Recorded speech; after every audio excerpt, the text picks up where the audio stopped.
ఈరోజు మనం పెసరట్టు ఎలా చేసుకోవాలో ఇప్పుడు నేను మీకు చేసి చూపిస్తాను. పల్లీ చట్నీలోని, అల్లం చట్నీలోని తింటే చాలా టేస్టీగా ఉంటుంది. నేను అల్లం చట్నీ ఎలా చేసుకోవాలో మీకు ఒక వీడియో చేసి చూపిస్తాను. ఈ చట్నీ ఇడ్లీ, దోస, పెసరట్టులోకి బావుంటుంది.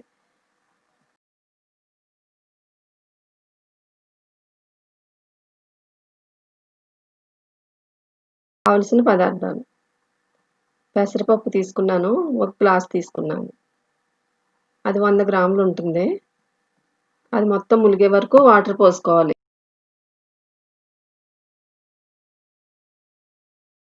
అరగంట నానబెట్టాను. శుభ్రంగా కడిగి పొట్టుతోనే ఉంచుకుంటే బావుంటుంది. ఉల్లిపాయ ముక్కలు, అల్లం ముక్కలు, పచ్చిమిర్చి, జీలకర్ర, పచ్చిమిర్చి ముక్కలు, చిన్న అల్లం ముక్కలు, రుచికి తగిన సాల్ట్, ఆయిల్, మిక్సీ జార్ తీసుకుని పెద్ద సైజులో కట్ చేసుకున్న అల్లం ముక్కలు, 5, 6 పచ్చిమిర్చి,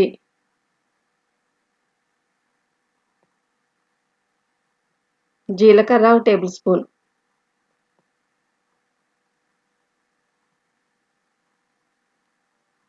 సాల్ట్, నానబెట్టుకున్న పెసరపప్పు అందులో వేసుకోవాలి. మీకు కారం తక్కువ కావాలంటే పచ్చిమిర్చి తగ్గించేసుకోవచ్చు.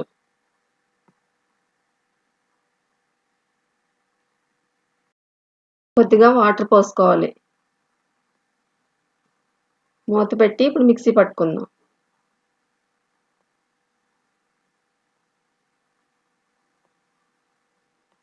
నలిగిపోయింది ఇది. గిన్నెలో వేసేసుకుందాం. మిగిలిన పప్పు కూడా వేసి మిక్సీ పట్టుకోవాలి.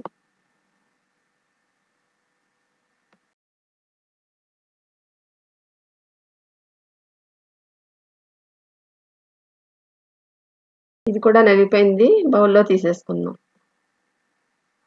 రెండు బాగా కలిసే వరకు కలుపుకోవాలి.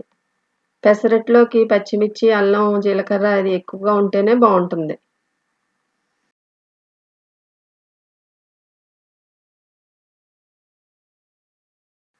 ఉప్పు సరిపోకపోతే కొద్దిగా వేసుకోవాలి మళ్ళీ.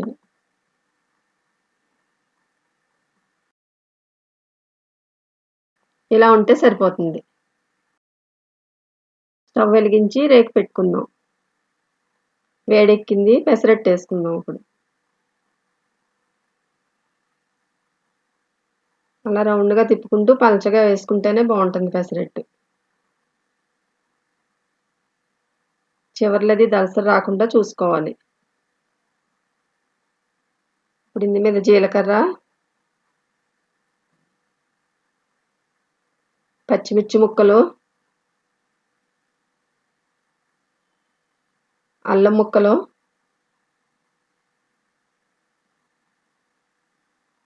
ఉల్లిపాయలు వేసుకోవాలి.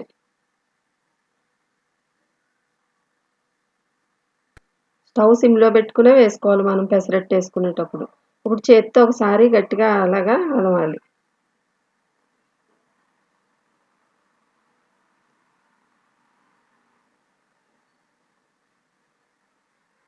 స్టవ్ హైలో పెట్టుకుని ఆయిల్ వేసుకోవాలి. ఆయిల్ కొంచెం ఎక్కువ వేసుకుంటేనే బాగుంటుంది పెసరట్టు. మధ్యలో కూడా వేసుకోవాలి అలా.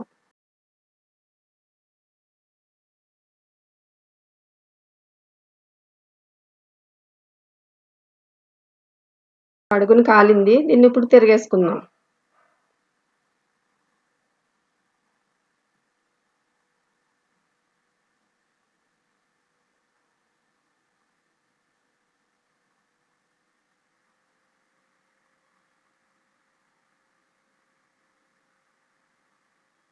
మళ్ళీ కొంచెం ఆయిల్ వేసుకోవాలి.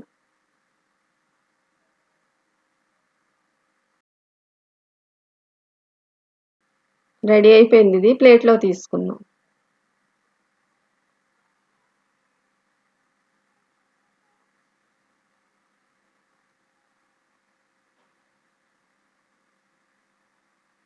ఇంకొకటి కూడా వేసుకుందాం. అలా కొంచెం నీళ్ళు చల్లుకుంటే వేడి ఎక్కువ ఉంటే తగ్గుతుంది. ఇప్పుడు పెసరట్టు వేసుకున్న మనకి బాగా వస్తుంది నీట్గా.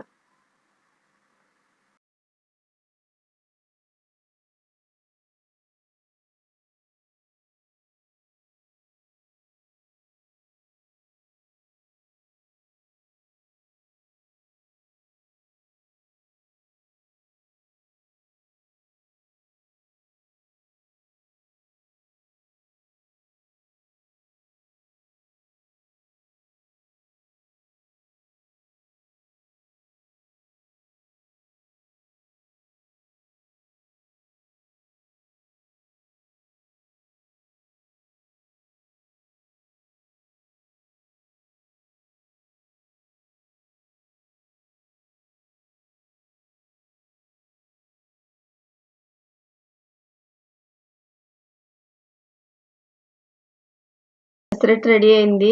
చూడండి ఎంత పలచగా వచ్చిందో. మీరు ట్రై చేసి చూడండి. నచ్చితే నా ఛానల్‌ని సబ్స్క్రైబ్ చేయండి.